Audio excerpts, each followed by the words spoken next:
자, 이제 말씀을 나누기 전에 함께 같이 인사하겠습니다. 오늘도 이 아침에 우리 하나님 아버지와 예수 그리스도로부터 오는 은혜와 평강이 예배에 참석하신 여러분들과 함께 하시기를 바랍니다. 자, 주변에 있는 분들에게도 하나님의 평강이 함께 하시길 바랍니다. 이렇게 인사할까요? 아멘. 자, 오늘은 서로 사랑하는 주의 제자라는 제목을 가지고 우리 은혜를 나누겠습니다. 말씀을 나누기 전에 함께 선포하겠습니다.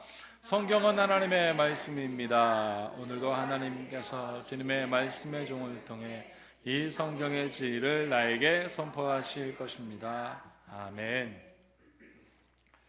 자, 오늘은 서로 사랑하는 주의 제자라는 제목입니다. 여러분, 이런 서로 사랑하다 그리고 주님의 제자가 되다라는 말은 많이 본 말씀인 것 같고, 또 이렇게 얘기하면 좀 마음에 그럴 수도 있지만 익숙하고 식상할 수도 있습니다. 그런데 여러분, 서로 사랑하는 주의 제자라는 말은 오늘 이 말씀을 비추어 볼 때 이렇게 바꿀 수 있습니다. 진짜 예수님의 제자가 되었다면, 진짜 예수님의 제자라면 서로 사랑하는 사람이더라는 거예요. 야, 정말 서로 사랑하는구나. 저 사람이 나를 사랑하는구나. 이런 것을 저 사람도 내가 너를 사랑한다라는 것을 저 사람도 느끼는 거예요. 그게 진짜 예수님의 제자라는 거예요.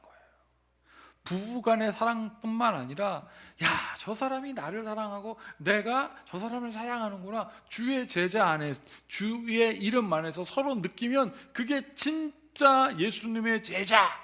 이 말은, 서로 사랑하는 주의 제자라는 말은 다른 말로 진짜 주님의 제자라는 뜻입니다.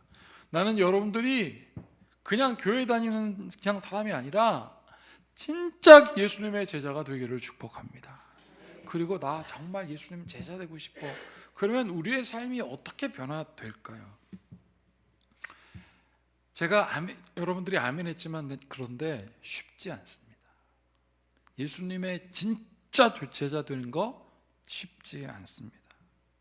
왜냐하면 우리가 내가 예수님의 제자가 돼야지 라고 하는 나의 의지로 그게 절대 될 수 없기 때문에 그렇습니다.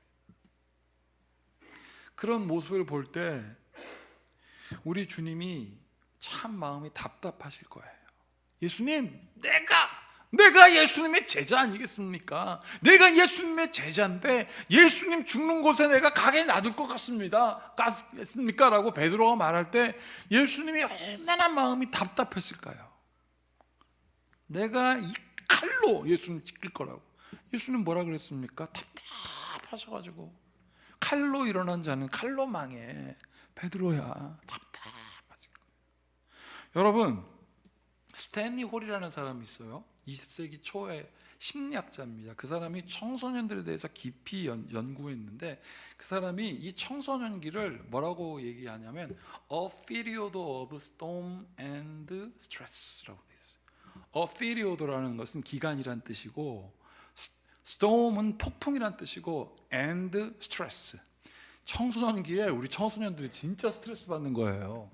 예? 지금 올라가서 우리 최승희 사모님이 스트레스 풀어주고 있지만, 여러분, 청소년기를 이 스탠홀 박사는 뭐라고 얘기했냐면, 그들의 시대는 a period, 그들의 시대는 폭풍과 스트레스를 받는 시기와 같다. 이거를 한국말로 바꾸면 질풍노도라는 거예요. 질풍이 무슨 뜻이냐면 바람이 거세게 불고, 노도는 파도 할 때 도자가 노도, 막 소용돌이 치는 시대라는 거예요. 그래서 그 사람을, 이 청소년기는 이 질풍노도의 시기를 어떻게 정리했냐면 이렇게 정리했습니다. 첫 번째, 급격한 신체적 변화와 호르몬적 변화가 생겨요. 막 그래요. 남성 호르몬, 여성 호르몬 막, 그러니까 신체 변화가 막 일어나죠. 그러니까 어떻게 해요? 정서적으로 불안정하고 감정이 막 격렬하게 일어납니다. 내가 어른이 되나 봐. 세 번째, 자아 정체성 확립에 어려움이 있어요.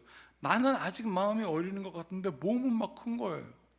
어느 순간 우리 현준이가 더 커지니까 얘가 아빠 딱 이러더라고요.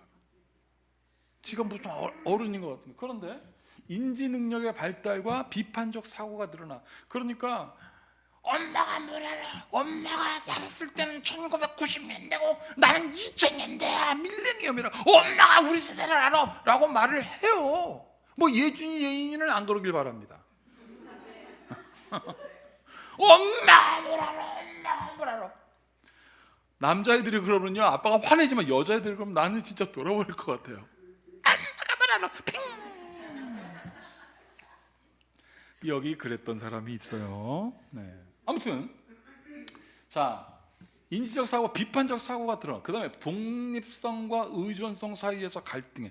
내가 몸이 이렇게 컸고 이제 20살쯤 넘어가면 아이들이 이게 이제 독립성, 내가 독립해야 되겠는데, 근데 정확하게 청소년기를 23살에서 24살까지를 청소년기로 본대요. 근데 그때쯤 되니까 내가 독립해야 될까 아니면 어머니 아버지한테 의존을 해야 될까 갈등을 한다는 거예요. 또래 관계의 중요성이 증가되고 사회적으로 압력을 받는 거예요. 쟤는 나를 왜 안 좋아하지? 내가 쟤네들 어떡하지? 점령해야 되나? 다스려야 되나? 그리고 이게 이제 학교에 가게 되면 사회 관계를 갖게 되거든요. 거기에 자기의 위치를 아이들이 파악하게 됩니다. 밑으로 내려가면 스트레스 받고 위로 올라가면 못하면 어떡할까? 그러니까 압력. 그래서 a period of storm and stress라고 그랬죠. 스트레스는 프레스라는 말에서 나왔거든요. 애들이 막 힘든 거예요.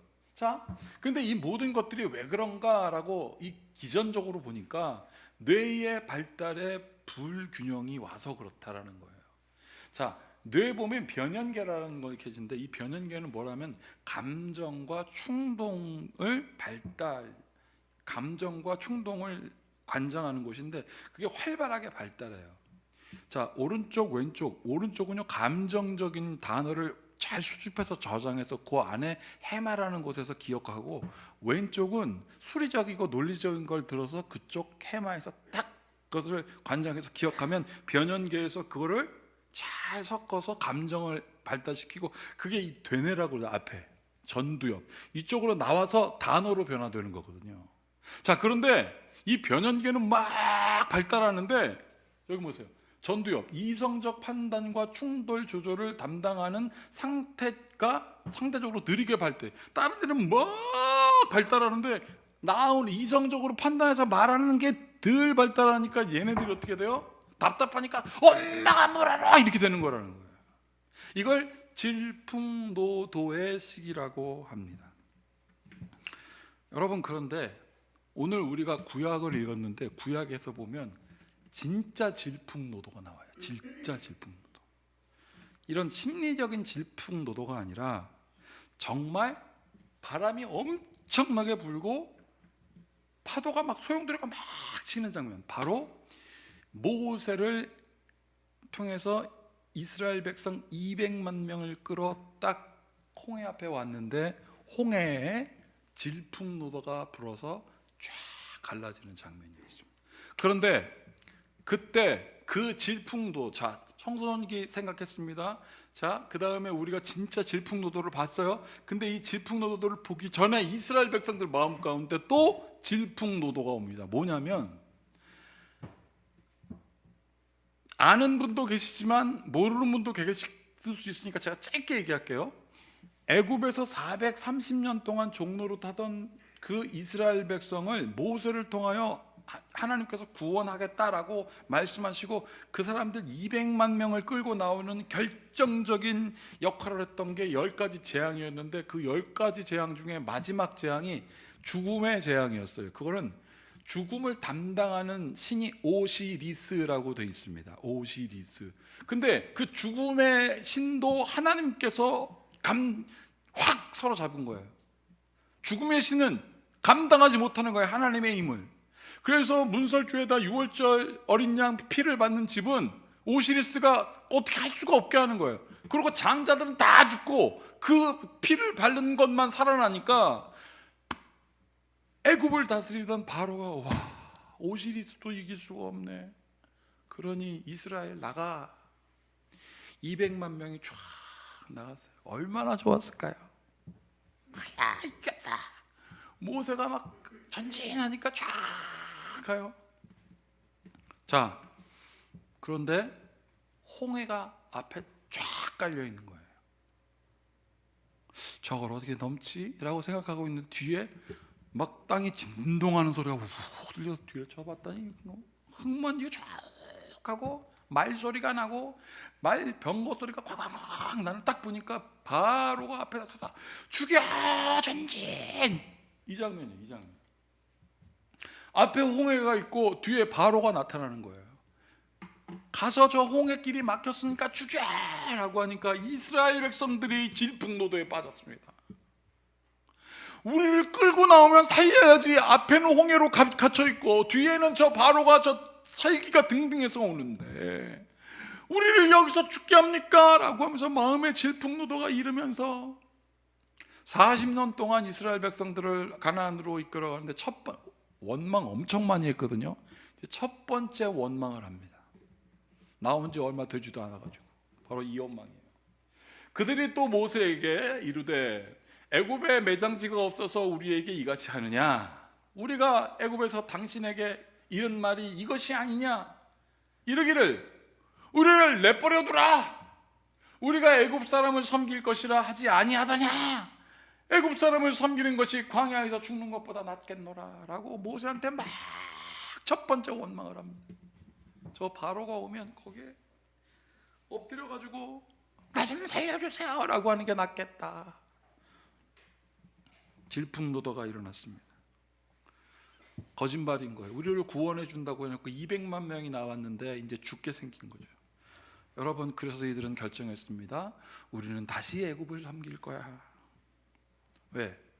광야에서 죽는 것이 더 비참하니까. 합리적으로 생각한 거야. 지들이 합리적으로 생각한들 맞겠습니까? 여러분, 누군가 막 싸울 때 어디선가 누군가가 조용해! 가만히 있어! 그럼 막 싸우다가 확 조용해지죠. 막 이럴 때 모세가 뭐라고 하냐면 가만히 있어! 그러는 거예요. 이스라엘 백성들이 샥 조용해졌습니다. 바로 이 장면입니다. 모세가 백성에게 이르되 너희는 두려워하지 말고 가만히 있어서, 두려워하지 말고 가만히 있어서 여호와께서 오늘 너희를 위하여 행하시는 구원을 보라. 너희가 오늘 본 애굽 사람을 영원히 다시 보지 아니하리라. 저 뛰어오는 거 보지 못하리라. 여호와께서 너희를 위하여 싸우리니 너희는 뭐라고 해? 가만히 있어! 그런 거예요. 여호와께서 모세에게 이르시되 너는 어찌하여 내게 부르짖느냐? 이스라엘 자손에게 명령하여 앞으로 나아가게 하고 저 바다를 향하여 나아가게 하고. 자, 16절 같이 읽어볼게요. 지팡이를 들고 손을 바다 위로 내밀어 그것이 갈라지게 하라. 이스라엘 자손이 바다 가운데에서 마른 땅으로 행하리라. 야, 모세가 이거를 들었을 때 일단 가만히 있어. 믿음이 있는 거예요. 보라, 두려워하지 마. 하나님 우리와 함께 하고 소리는 일단 딱 질렀는데 하나님이 모세의 마음을 알고 이신전심이 딱 돼서 모세한테 너 왜 어찌하여 부르짖느냐? 걱정하지 말고 지팡이를 향하여 들라. 마른 땅이 되게 하리라. 아직 마른 땅이 되지는 않았어요. 여러분, 질풍노도가 진짜 이제 벌어지기 시작합니다. 그대로 하니까 질풍 팍 드니까. 내가 바로와 그의 병거와 마병으로 말미암아 영광을 얻을 때야 애굽 사람들이 나를 여호와인 줄 알리라 하시더니. 이스라엘, 여기서부터 굉장히 중요합니다. 이스라엘 진 그 200만 명 앞에 있던 하나님의 사자가 그들의 뒤로 옮겨가매 구름 기둥도 앞에서 그 뒤로 옮겼습니다. 하나님의 사자가 200만 명 앞에서 쫙 구름 기둥으로 인도해 가다가 이제 이스라엘 맨 뒤로 갔어요. 하나님의 사자가. 그 다음에 그리고 구름 기둥 앞에서 뒤로 옮겼죠. 20절 보세요. 애굽의 진과 이스라엘의 진 사이에 이르러 서니 저쪽에는 구름과 흑암이 있고 이쪽에는 밤이 밝음으로 밤새도록 저쪽이 이쪽에 가까이 못하였더라. 21절 같이 읽어볼게요. 모세가 바다 위로 손을 내밀매 여호와께서 큰 동풍이 밤새도록 바닷물을 물러가게 하시니 물이 갈라져 바다가 마른 땅이 된지라. 야, 여러분, 여기서 진짜 중요한 단어가 뭔지 아세요? 하나님의 사자예요. 하나님은요, 여러분들을 절대 혼자 두지 아니하십니다. 앞에 서기도 하시고 뒤에 서게 하시더라. 앞으로 쫙 이끌어 가시기도 하고, 우리가 두려워할 때 걱정하지 마, 뒤에서 밀어줄게. 여러분, 그러면서 밤인데 저쪽은 시꺼먼 구름 기둥으로 확 가가지고 더 어둡게 만들고, 이스라엘 백성들은 질풍노도를 도는 거예요. 바로 이 장면. 질풍노도를 봐서 막 회오리가 치고 바람이 막 불고 막 소용돌이가 치면서 바다가 쫙 갈라지고 메마른 땅이 쫙 드러났고, 저 쫓아오던 저 바로의 군대는 어두움이 된 거예요. 말들이 안 가죠. 사랑하는 여러분, 하나님은요, 하나님의 자녀들을 절대 혼자 두지 아니하시고 지키십니다. 이 모든 것들을 경험한 시편 기자인 다윗과 고라의 시들 뭐 이런 걸 보면요, 그게 나와요. 야, 하나님이 진짜 나와 함께 하셔서 나로 하여금, 여러분, 우리의 이 짧은 판단과 저 하나님의 능력을 감히 비교할 수 있겠습니까?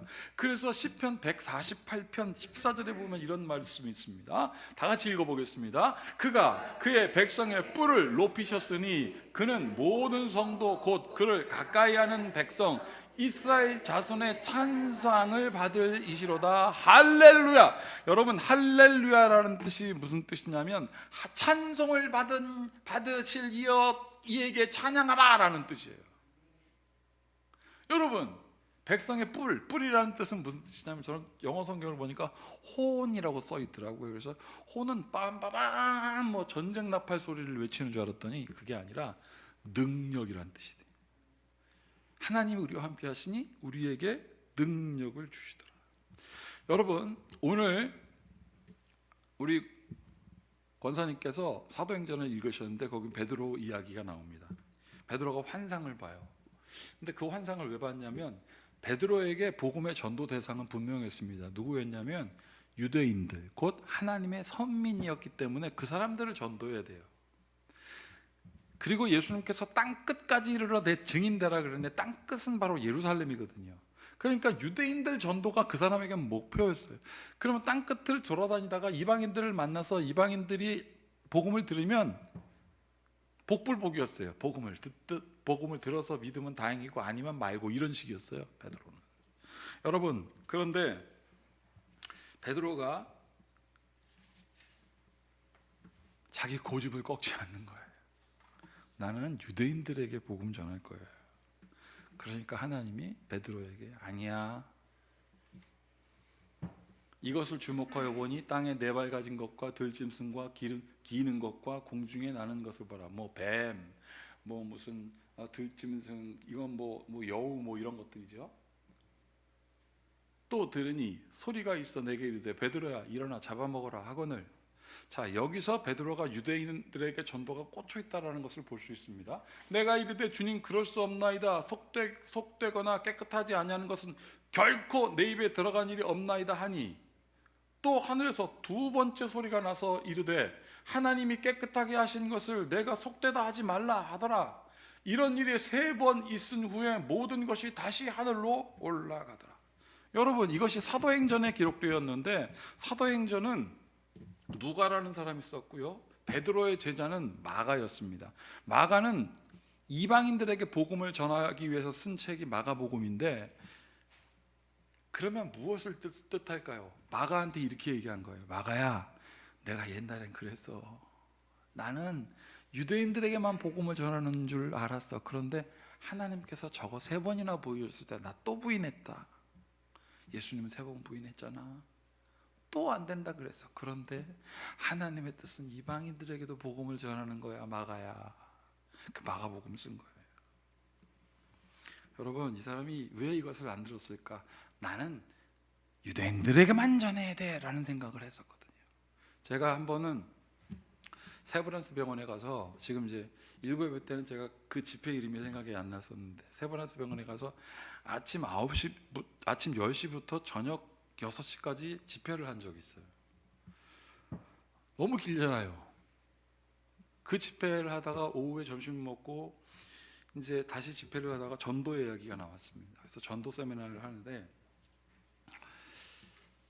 여러분들 전도 어떻게 하세요? 그랬더니 나가서 예수 믿으세요, 예수 믿으세요 라고 그렇게 한다는 거예요. 그래서 제 생각에 저 사람들이 예수 믿으라고 하면 믿을까? 왜? 나한테도 누군가 예수 믿으세요라고 하고 휴지 주면 안 받거든요. 왜? 나는 예수 믿으니까. 그리고 받을 때도 저 예수 믿습니다. 안 받아도 돼요. 그러면 아이 그래도 받으세요. 그 생각이 나면서 내가 이랬어요. 여러분, 예수 믿으세요라고 말하지 말고 나는 예수 믿는 사람입니다라고 한번 말해보세요. 그랬더니 정적이 쫙 흘러요. 왜냐하면 예수 믿으세요라고 말하면 자기는 뿌듯하거든. 나 오늘 복음 전했다. 막 그리고 집에 딱 들어서 하나님 나 오늘 복음 전했다 라고 할 것 같은데, 예수 믿으세요라고 하지 말고 나 예수 믿는 사람입니다 라고 말하라니까. 그거 얼마나 뻘쭘해요. 보는 사람마다 예수 믿는 나배 예수 믿는 사람입니다.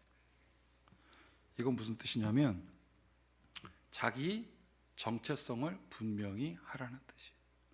내가 예수 믿는 사람이라면 그 진정성을 누군가가 알 거라는 거예요. 야, 예수 믿는 사람들은 다르구나. 나 예수 믿는 사람이에요. 얼마 뒤에 전화가 왔어요. 병원에서 일을 하다가 어떤 환자한테 뭐라고 얘기할래? 아유, 교회 다니시나 봐요. 그래서 나 예수 믿는 사람이에요 라고 말했대요. 그분이. 그랬더니 그 다음날, 그 다음 주에 자기 교회 갔다고. 그러면서 저한테 간증이라고 전화했는데 얼마나 기뻤는지 모릅니다. 여러분, 오늘 요한복음 13장에 뭐라고 되어 있냐면 하나님이 깨끗하게 하신 것을 내가 속되다 하지 말라라고 다시 강조하면서, 자, 작은 자들아 내가 아직 잠시 너희와 함께 있겠노라. 너희가 나를 찾을 것이나 일찍이 내가 유대인들에게 너희는 내가 가는 곳에 올 수 없다 말한 것과 같이 지금 너희에게도 이르노라. 백날 하나님 믿는다고 말하면 뭐냐? 내가 있는 곳에 그 사람들 없을 건데 너희들도 마찬가지인데 들어라. 그러면서 34절 35절에 이렇게 얘기한 거예요. 새 계명을 너희에게 주노니 서로 사랑하라. 내가 너희를 사랑한 것 같이 너희도 서로 사랑하라. 35절 같이 읽어볼게요. 너희가 서로 사랑하면 이로써 모든 사람이 너희가 내 제자인 줄 알리라. 서로 사랑하는 것을 보면 저 사람들이 네가 예수 믿는 사람인 거라는 것을 알리라. 지난주에 2번 신방이 있었어요. 화요일 날은 김성희 권사님, 그리고 목요일은 국복실 권사님 신방이 있었습니다. 화요일 날 딱 이제 갔더니 거기에 신방하러 집에 들어갔더니 현아가 딱 앉아 있더라고요. 얼마나 좋던지. 그리고 목요일이 딱 됐습니다. 국권사님네 이제 신방하러 딱 집에 문을 딱 열었더니, 야, 그냥 우리 국권사님네는요 엠틱으로 쫙 멋지게 해놨어요. 인테리어를. 가고 싶은 사람은 가보십시오. 쫙 돼 있어요. 딱 예배가 끝났습니다. 그리고 식당을 딱 정하셨어요. 계획을 딱 하셨더라고요. 추어탕 집에 딱 갔더니 추어탕을 딱 맛있게 해서, 추어탕도 약간 고풍스러워요. 그러더니 예배 추어탕 딱 먹자마자 봉지를 딱 들고 오더니, 목사님 오늘 여기 오고 싶었는데 정말 오고 싶었었을 사모님 갖다 드리라고. 진짜 오고 싶었는데 못 왔거든요. 그랬더니 또 어떤 누군가가 또 게장도 사주시고 저는 그날 아주 그냥 복 받았어요. 그리고 이제 식사를 끝났습니다. 이제 보통 그럼 우리가 우리 이제 커피 먹으러 어디 갈까 그랬는데 우리 국어권사님이 이 짝으로 가 딱 그러는 거예요. 준비를 하신 거예요. 이 짝으로 가면 있다고. 근데 그게 너무너무나 소중히 다 준비한 거예요. 그래서 딱 차를 타고 이 짝으로 갔습니다. 그랬더니 여기서 어떻게 가면 돼요? 쭉 가요. 그래서 쭉 갔어요. 쭉 가다가 다시 저 짝을 보니까 카페가 있더라고요. 카페가 있어서 거기 갔더니 카페 갔더니 뭐 시그니처 빵이라고 시커먼 빵 이만한 게 있네. 근데 그거를 이제 대표적인 빵이니까 먹어봤어요. 맛있더라고요. 그래갖고 제가 얼른 갔어요. 10개가 남아있더라고요. 9개를 샀습니다. 그걸 이제 탁 카운터에 들어갔더니 그 사람이 깜짝 놀라. 제가 이거 다 갖고 와도 돼요? 그럼요. 그러면서 이제 막 싸는데 기다리려 자기가 갖다 주겠다고. 그래서 거기서 이렇게 잠깐 앉아있다가 들켰네. 누구한테 들켰네. 아무튼 그래갖고 막 옥신각신하다 결국은 제가 사게 됐어요. 그래서 다시 이게 누가 갖다 주는 것보다 내가 직접 주는 그 기쁨이 있잖아요, 여러분. 그거 아시잖아요. 그래서 제가 다시 가운데 가서 이렇게 서 있었어요. 그랬더니 사장님이 딱 나오시더라고요. 그러면서 이렇게 얘기합니다. 일행분들 거 하나씩 챙겨주시라고 그러시나 봐요, 이러더라고요. 안 거예요, 내 마음을. 여러분, 그래서 그분이 그러더라고요. 우리 시그니처 중에 이거 말고 하얀 게 또 있대. 하얀 거. 그래서 까만 거 하나, 하얀 거 하나는 우리 국궁식 권사님 입으시면서 마음이 얼마나 기쁘더라고요. 여러분, 내가 저분들을 사랑하고 저분들이 나를 사랑하는 것을 타인들이 알아요. 예수님이 여러분들을 사랑하고 여러분들이 예수님을 사랑하는 것을 세상이 알 수 있습니다. 나는 그런 여러분들 되길 축복합니다. 서로 사랑하면 다 알아봅니다. 하나님의 자녀임을 아는 여러분들이 여러분들을 통하여서 하나님은 하나님의 뜻을 이루십니다. 그래서 요한계시록 21장 6절에서 7절, 오늘 요한복음을 썼던 그 저자가 요한계시록 앞으로 일어날 일들에 대하여 우리에게 이렇게 말했습니다. 또 내게 말씀하시되 이루었도다. 나는 알파와 오메가요, 처음과 마지막이라. 내가 생명수 샘물을 목마른 자에게 값없이 주리니. 7절 같이 읽어볼게요. 이기는 자는 이것들을 상속으로 받으리라. 나는 그의 하나님이 되고 그는 내 아들이 되리라. 이기는 자가 누구겠습니까? 서로 사랑하는 사람들이지. 그러면 어떻게 돼요?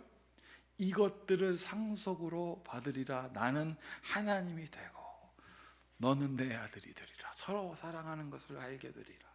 사랑하는 여러분, 이것은 하나님의 계시고 하나님의 뜻입니다. 서로 사랑하는 것을 확인하고 누군가가 그리스도의 자녀임을 여러분을 통하여 보게 되는 역사가 여러분들뿐만 아니라 여러분들의 자녀들에게도 넘치기를 축복합니다. 이 모든 지각에 뛰어난 주님의 평강이 그리스도 예수 안에서 서로 사랑하고자 하는 여러분들의 마음과 생각을 지킬지어다. 기도하시겠습니다. 참으로 고맙고 감사하신 주님, 여호와 하나님은 우리의 능력이시오, 우리의 반석이시오, 우리의 피난처가 되신다는 것을 분명히 알고, 어리석은 우리의 질풍노도 같은 우리의 마음으로 마치 다 안다고 하지 말고 하나님의 뜻을 묵묵히 기다리게 하여 주시옵소서. 때로는 하나님 왜 그러셨습니까? 라고 답답할 때도 있지만 하나님 가만히 있어. 너희는 가만히 있어. 주가 하나님 됨을 알지어다 선포할 때 아멘 하고 그 자리에 서서 하나님의 은혜를 누리고 알고 증거하는 증인들 되게 하소서. 예수님의 이름으로 축복하고 기도하옵나이다. 아멘.